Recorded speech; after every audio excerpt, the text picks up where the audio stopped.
कल्पना कीजिए, अमेरिका के रेगिस्तान में एक ऐसी जगह है जहां आम इंसान तो दूर, कई सरकारी लोग भी नहीं जा सकते। एक ऐसी जगह जहां आसमान में अजीब उड़ती हुई चीजें देखी गई, जहां काम करने वाले लोग कहते हैं कि उन्हें ऐसी टेक्नोलॉजी देखी जो इस दुनिया की नहीं लगती, और जहां जाने की कोशिश करने वाले लोगों को कभी कभी चेतावनी नहीं, सीधे गोली मिल सकती है।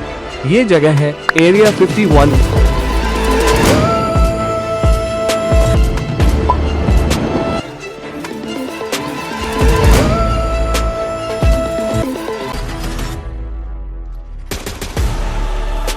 एक ऐसा मिलिट्री बेस जिसके बारे में दशकों तक अमेरिकी सरकार ने कुछ भी मानने से इनकार कर दिया।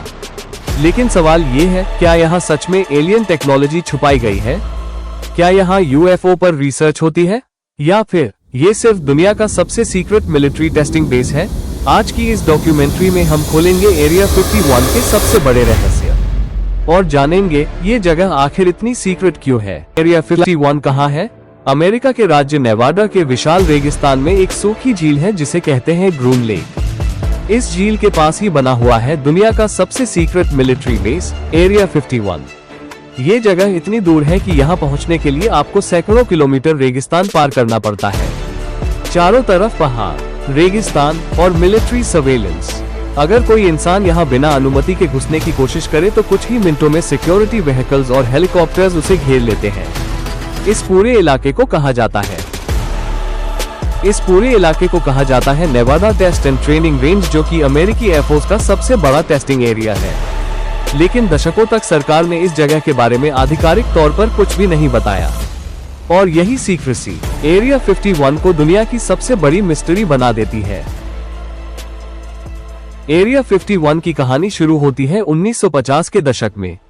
उस समय दुनिया में चल रहा था कोल्ड वॉर। अमेरिका और सोवियत यूनियन दोनों एक दूसरे से आगे निकलने की कोशिश कर रहे थे। स्पेस टेक्नोलॉजी, न्यूक्लियर हथियार और जासूसी विमान। अमेरिका को एक ऐसे सीक्रेट बेस की जरूरत थी जहां वो अपने नए एयरक्राफ्ट बिना किसी की नजर में आए टेस्ट कर सके। इसी दौरान अमेरिकी खुफिया एजेंसी सेंट्रल इंटेलिजेंस एजेंसी ने एक नई प्रोजेक्ट शुरू की, लॉकहीड U-2 प्रोग्राम। यह एक ऐसा जासूसी विमान था जो इतनी ऊंचाई पर उड़ सकता था कि दुश्मन की रेडार टेक्नोलॉजी उसे पकड़ ही नहीं सकती थी। लेकिन समस्या ये थी कि इतने एडवांस एयरक्राफ्ट को टेस्ट करने के लिए एक पूरी तरह सीक्रेट जगह चाहिए थी। तभी वैज्ञानिकों ने चुना ग्रून लेक का डेजर्ट, क्योंकि यहाँ आबादी लगभग नहीं थी और आसमान भी टेस्टिंग के लिए परफेक्ट था। यहीं से एरिया 51 का जन्म हुआ।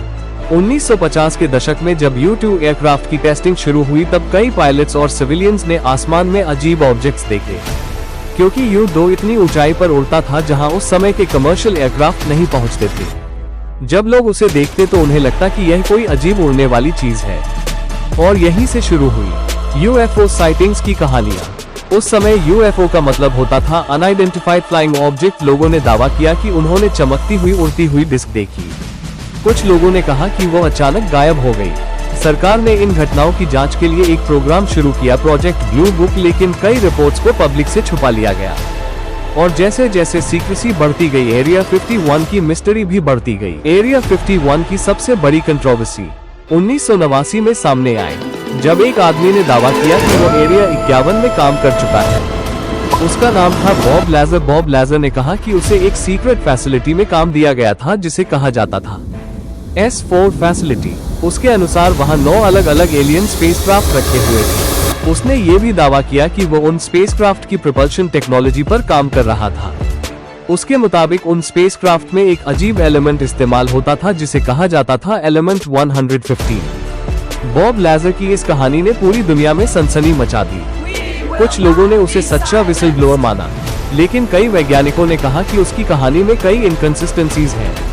आज भी यह डिबेट जारी है, क्या बॉब लेजर सच बोल रहा था, या ये सिर्फ एरिया 51 की सबसे बड़ी कॉन्स्पिरेसी थियरी है।